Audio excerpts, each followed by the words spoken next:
I am for the child who's had 7 addresses in a single year because she's in foster care, because her father abused her, and her mother couldn't believe her.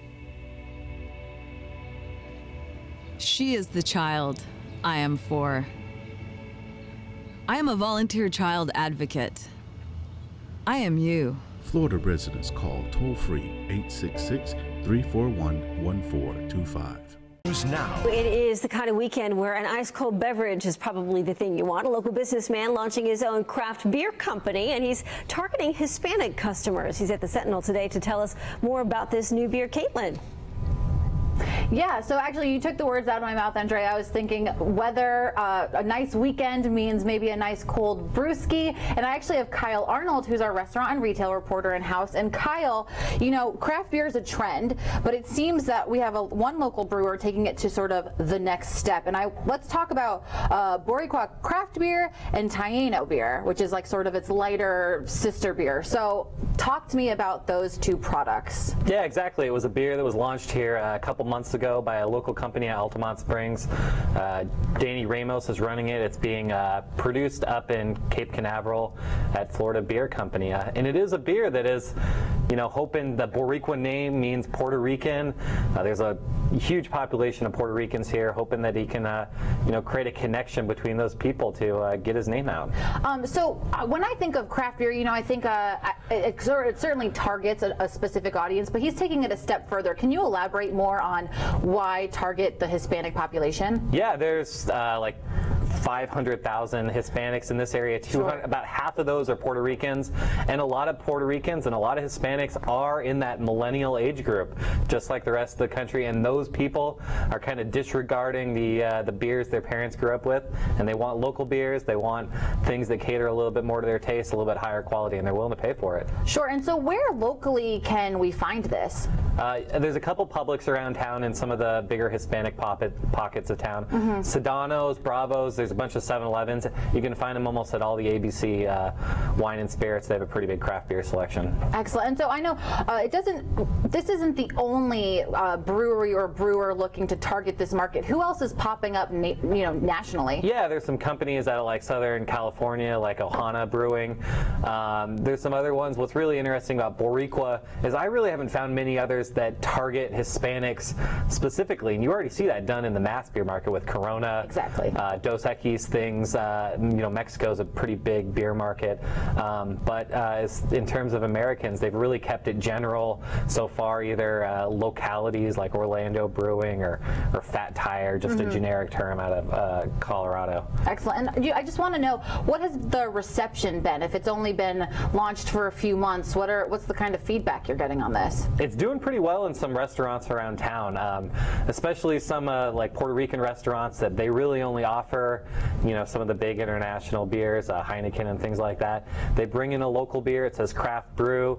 It's got a local tie to it, and people want to try it, especially tourists from out of town. They want to, see what the local flavor is, and so far it's been good. Excellent. So we have a local entrepreneur, local brewer here, targeting a very specific market within a larger market. So we'll just have to see how Boricua goes from here. But if we're seeing all these temperatures, I myself might crack one this weekend. I think you should, Caitlin. Cheers to that. What a terrific idea. Cheers. All right. Thanks for watching this video. You can watch Orlando News Now every weekday on OrlandoSentinel.com. We go live at noon. See you then.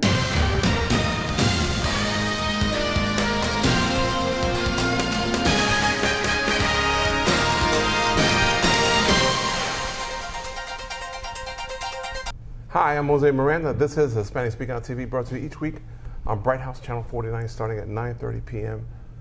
Every Tuesday, in case I forgot to say that. We have EDU TV, which precedes us, and after us, a Latino role model. So please check out the shows. They're interesting. They're great for your kids, and they're great to find out what's going on in the community. We talk politics. We talk sports sometimes. We talk our culture. We talk about the local candidates and things that are important to us. I'm being joined tonight by Tim McKinney, who is running for office in, I'm sorry, what county again? Orange County, District 5. Oh, how are you, man? Good. Thanks for having me. Thanks for coming back and hanging out. I appreciate it. Why are you running why are you running? Sure. Well, this is home for me. So my family's been in Orlando since 1924. I've lived here my whole life. It's really important to me. This community is important to me. About 12 years ago, I went through kind of a life-changing, priority-altering experience. My great-aunt on her 92nd birthday was told she had 3 months to live. She had Alzheimer's and emphysema and some other medical issues. And I wanted to allow her to not have to go into a nursing home. She had no kids of her own. I invited her to move in with me, and she lived 4 more years. So it actually caused a radical redirection in my life and priorities, and it really made me aware of something that probably I knew in the back of my mind, but really sunk in, that without an advocate, if you're unable to speak up for yourself, life can be really terrible for you. This is one of your issues, healthcare. Absolutely. Right? And so affordable healthcare for everyone. Sure. And I'm the vice chair of Community Health Centers, which is the largest federally qualified health system in Orange and Lake County, serving over 60,000 patients. So, yes, access to health care is very important. Right. Are you comfortable, well, you may not be comfortable with the current system of that we have to take care of it? Yeah, I don't think anybody's comfortable with the current system because it just isn't working as intended. It's not working for doctors, it's not working for patients, and then there's still a huge amount of uninsured. So actually the solution to healthcare, maybe this would be a topic for another show, I'd love to go into this in more depth, is the federally qualified health system, which has really gotten bipartisan support since its inception in the 60s, and allows for you to go if you're insured, uninsured on a sliding discount, and then if you have Medicare or Medicaid, you can go, and you don't have to prove documentation either. So it's really wonderful for all people. Well, I'll point out, just for the record, that the Aetna and the rest of those groups, the main problem they cite for pulling out partially out of the system is because they did not take into account so many sick people and so many elderly hitting the system. And so I'm not sure why they didn't participate that. I mean, common sense will say... kind of hard to miss if you looked at the data. Yeah, I mean, we're a growing older nation. We're actually living longer. Sure. On their count, we shouldn't be living longer at all. Right. So talk to me about your safety concerns. Yeah, so I used to be a reserve deputy sheriff with Orange County, so public safety is very important to me. I've been endorsed by the Fraternal Order of Police, which represents Orange County deputy sheriffs and Orange County Corrections, as well as the Orange County Firefighters Association. So having worn the badge myself and been on the front lines myself as a reserve deputy sheriff, and also being around these men and women, I understand how important it is that we support them and that they get the tools, resources, and salaries that are commensurate with their job. And then also that we make sure that every community is properly represented and with the right community policing. And of course in East Orange County of District 5, we've definitely got some gaps in that system, and I'll be working on those as county commissioner. Well, I'll point out to you that the reason that some of the monies are not being paid ostensibly for our police officers is because most of the money comes from the government as opposed to the localities where they can't afford more protection. How do we undo that? Well, actually, there's an adequate funding stream, I think, to handle our fire and police. The deputy sheriffs are a little bit better off than our fire chief is because the sheriff is a constitutional officer, so he can rework his budget internally from what he's allotted. The chief is an appointed person, so that particular union is really at the mercy of negotiations with the staff. And then our county is blessed to be a very prosperous county, so not only are property taxes increasing because the market is rebounding, but we have excess in our budget, and I think if we prioritize correctly, we can certainly meet the needs of the gap over these last 10 or 15 years in stepping issues and other issues. Well, I point out to, I know that this is your concern, the appropriate training for our officers so that we don't wind up in incidences that are hurting the public perception of what policing is supposed to be about. Yeah, and I think our current sheriff and the candidates for sheriff, as well as our Orlando Police Chief and others, see that as a high priority as I do. And everything about the work that I'm doing in the community is all about building relationships. So the more that we can have law enforcement and firefighters and our other first responders building relationships with the public at times when they're not in trauma or crisis, the better things will go when there is a trauma or crisis situation. Absolutely.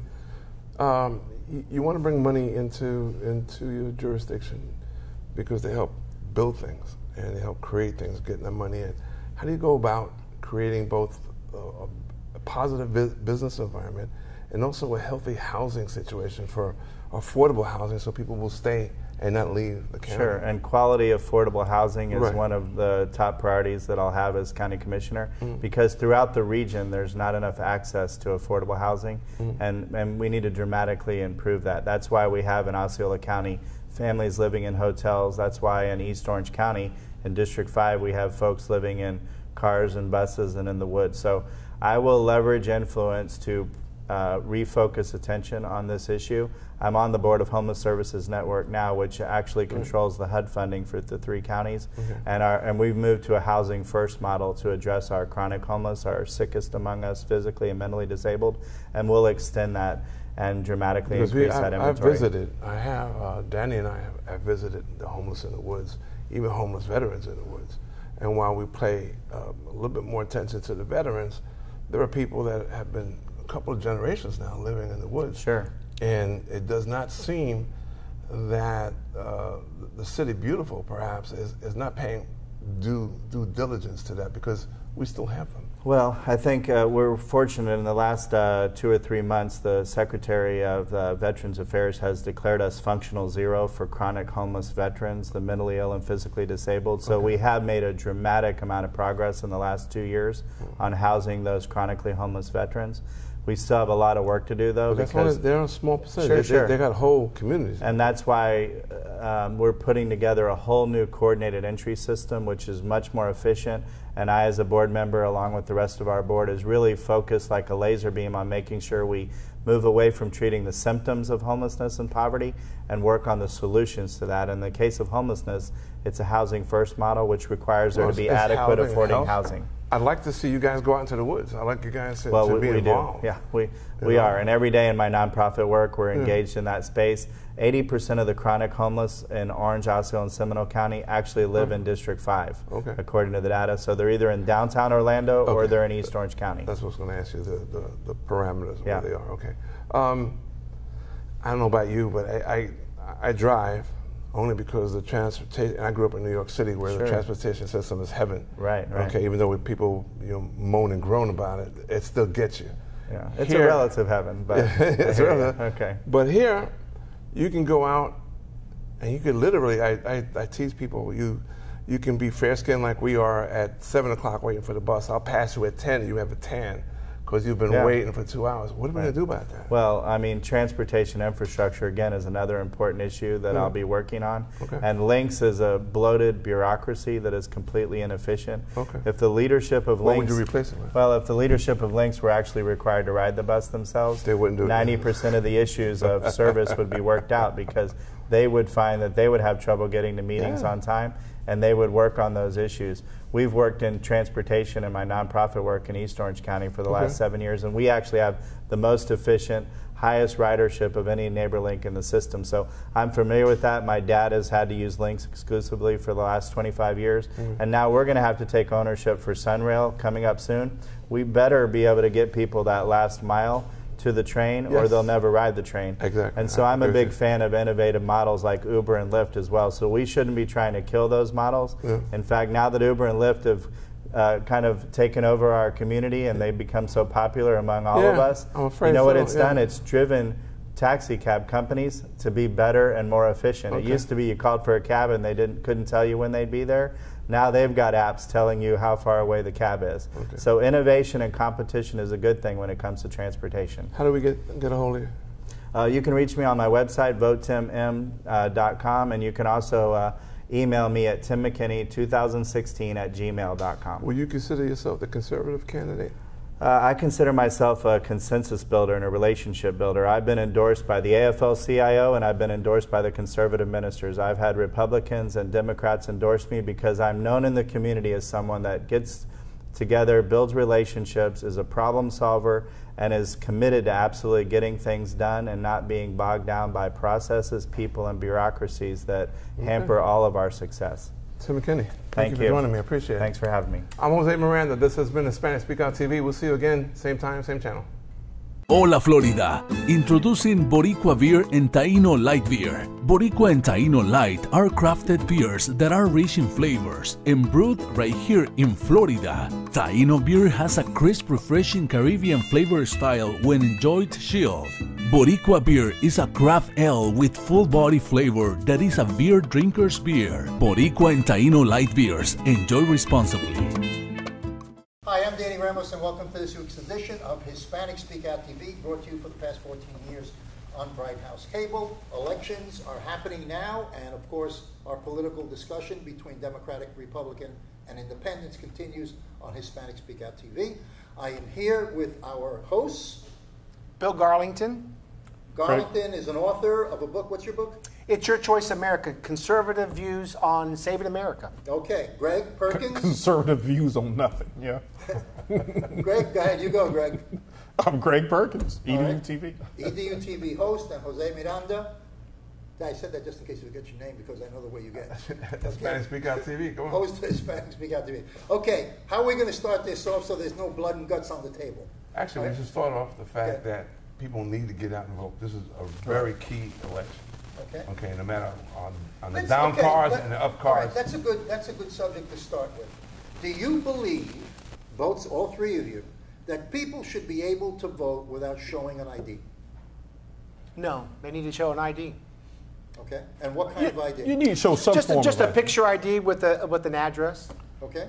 I disagree about the picture ID. If you have like a utility bill, right, or something like a library card, I think that should suffice. Let me ask you something. All of those people that go to the polls, they have driver's licenses? No. Not everybody? Do they have, what kind of ID do they use when they go to the bank? What kind of ID do they use when they go to apply for employment They or probably collect use a check? Social When they go to Security cards. AMSCOT and collect a check? They use a identification card if they don't have a card. They use a state ID. Yeah, state Because ID, you can have a state and you ID. can get a state ID free. Right. So Military ID, of course. No, you can't. Do You can't get a believe state that ID for free. You should not have, you can vote without having an ID? We just. you're I'm just hearing- asking you a question. Okay, I'm just saying that we just discussed the possible IDs that you could use. Okay, but how do you feel that because now there are states who are saying and supporting that you don't need an ID to show an ID to vote? So you're against that. You're against that and you're against that. What they're trying to do is undo the draconian measures that the Republican Party has instituted in a lot of these states. Okay, what are those draconian measures? Again, very strict ID rules. Like what kind of ID? Okay, like for example, like a picture ID.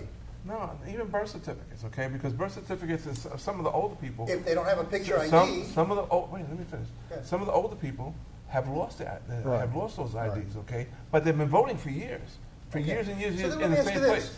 What do they do for every other aspect of life that they go through that requires an ID? Yeah, but Danny, this is the USA. Isn't voting supposed to be easy? Are you trying to say that we're denying people the right to vote? Are you advocating that, Danny? I'll tell you what I'm advocating. You asked me a good question. I'm going to tell you what I'm advocating. I'm advocating that if you drive a car, you need a license. Okay? If you go to the library, you need a library card. If you go to collect food stamps, you need an ID to collect your food stamps. Okay? If you are employed, you need a Social Security card and an ID. When you go to the bank, you need 2 forms of ID in order to cash a check. When you go to AMSCOT to cash a check, you need 2 forms of ID. The Republican Party is not accepting that in those towns. Then we need a national ID card for voting. But we need to be unrestricted and allow voting like it's normally been. What about the last 20, 30, 40 years? People have been voting with no problem. Well, maybe all of a sudden, Republicans feel there's cheating going on. No, there is fraud going on. Population. Okay, so maybe there was no problem because we did not have a method, a computerized method of following up. Technology now is giving us information that we never had before. That's called gerrymandering. That's what went on. Okay, we had districts. A separate subject. We're talking about ID that's exactly what happened. Okay, and that's the issue they have because they feel they will be voted out. That was one of the ID issues. You have plenty of older people that don't have those IDs, and they go to the bank, and the bank actually knows them. In other words, if an older person is walking down the street, they have a heart attack, nobody knows who they are.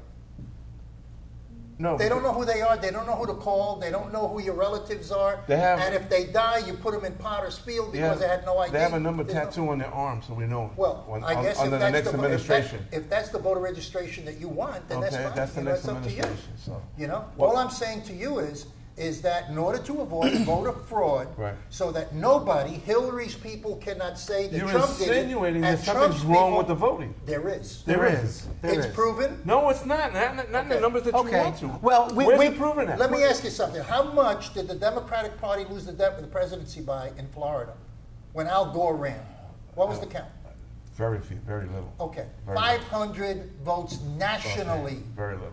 Nationally.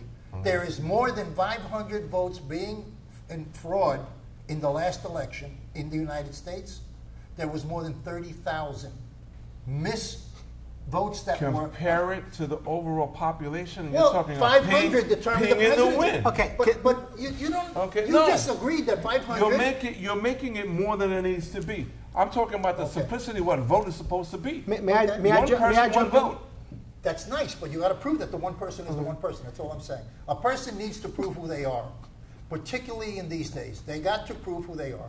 If they can go out and cash a check at Scott and show ID, is Scott going to cash a check just because you go in there and say, "Hey, here's my library card"? How about they show them their bill? A lot of these guys will take that. That's when they are paying that bill. No, not when they're cashing a check. No, they will take that in some places, bro. No. But not Scott. No. Can someone else? Because people in my office go to Scott. They need ID. Okay, they need ID. All right. We expressed our opinions. What else are we talking about? No, we didn't express our opinions. No. I need to ask Jose a question, okay? Why does the Democratic Party have a problem with people just getting a photograph ID, whether it be a driver's license or an ID that identifies themselves? Why in the world would the Democratic Party have a problem with that? I don't think that's the issue. Yeah, they do. No, stop. The issue is very simple, okay? They want all these additional IDs to get that one ID. No, they don't. And yes, they do. Okay, yes, they do. Well, they do. And that's they want to know that the person is not a foreigner. Okay. Would you be okay with a library card? I would be okay with yes or no. Two library verifications. If you don't have a driver photo ID, right. I would be okay with 2 verifications.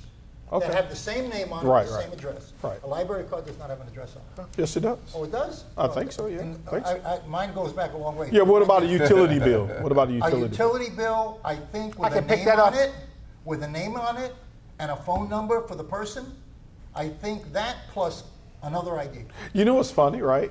The Republicans tried all this stuff in Texas and actually backfired on them because they were doing marriage names and all of this stuff. So when they tried to actually stop Democrats, they end up hurting themselves because they're actually more registered. They're actually more registered Democrats. So folks, they will never win no matter what they do. Here's the problem. They will never win. Here's the issue, at the base issue here.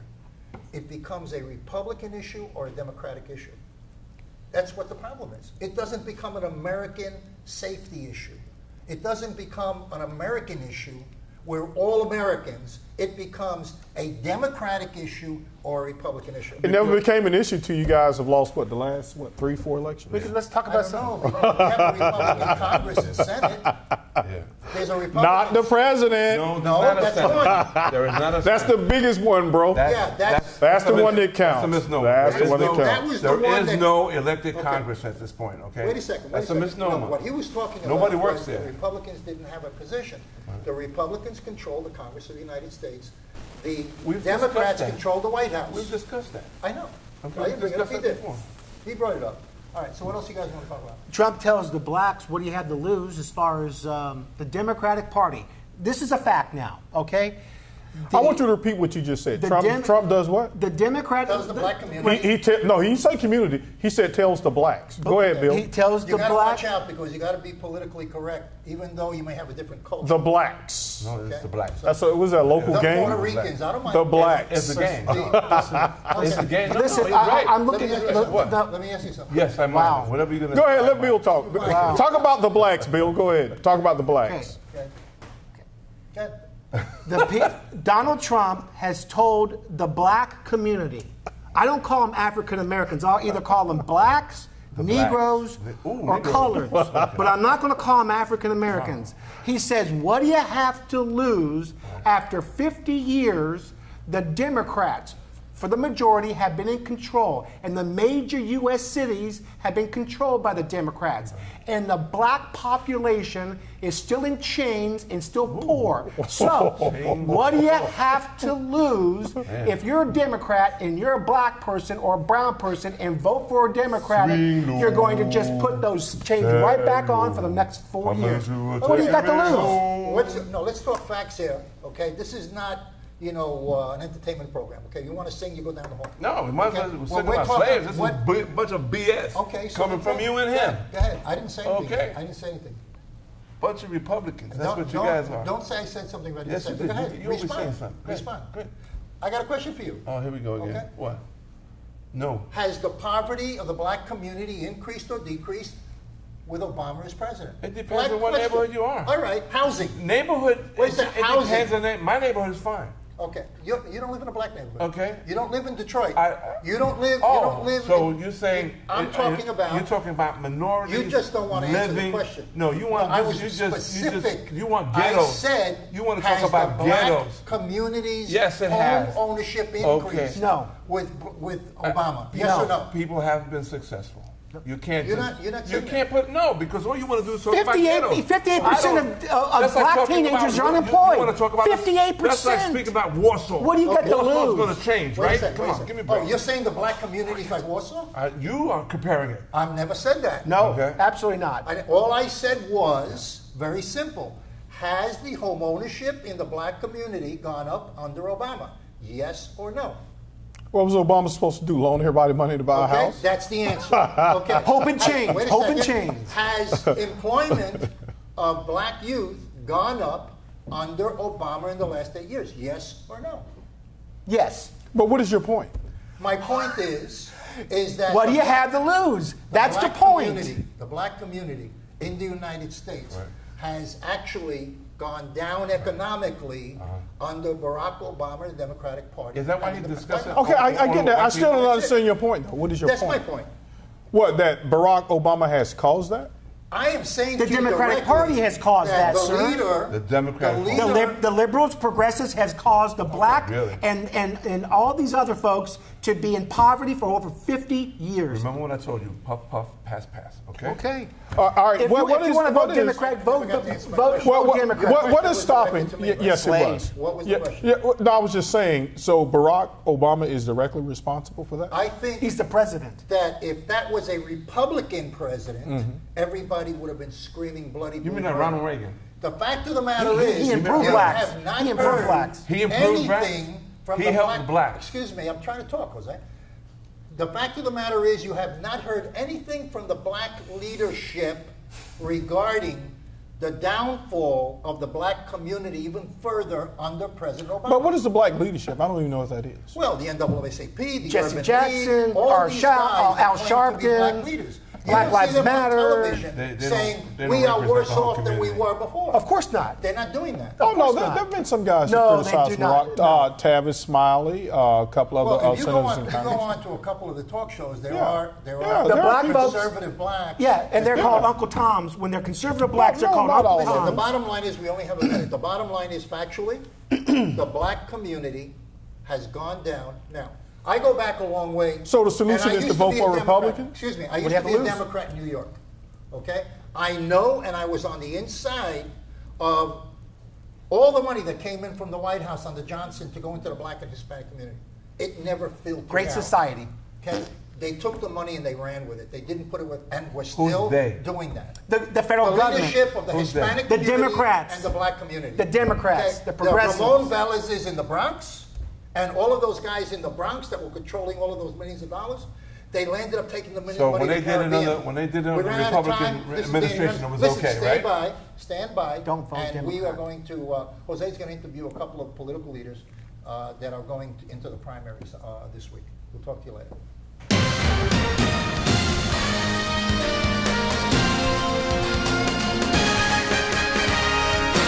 Hola Florida, introducing Boricua Beer and Taino Light Beer. Boricua and Taino Light are crafted beers that are rich in flavors and brewed right here in Florida. Taino beer has a crisp, refreshing Caribbean flavor style when enjoyed chilled.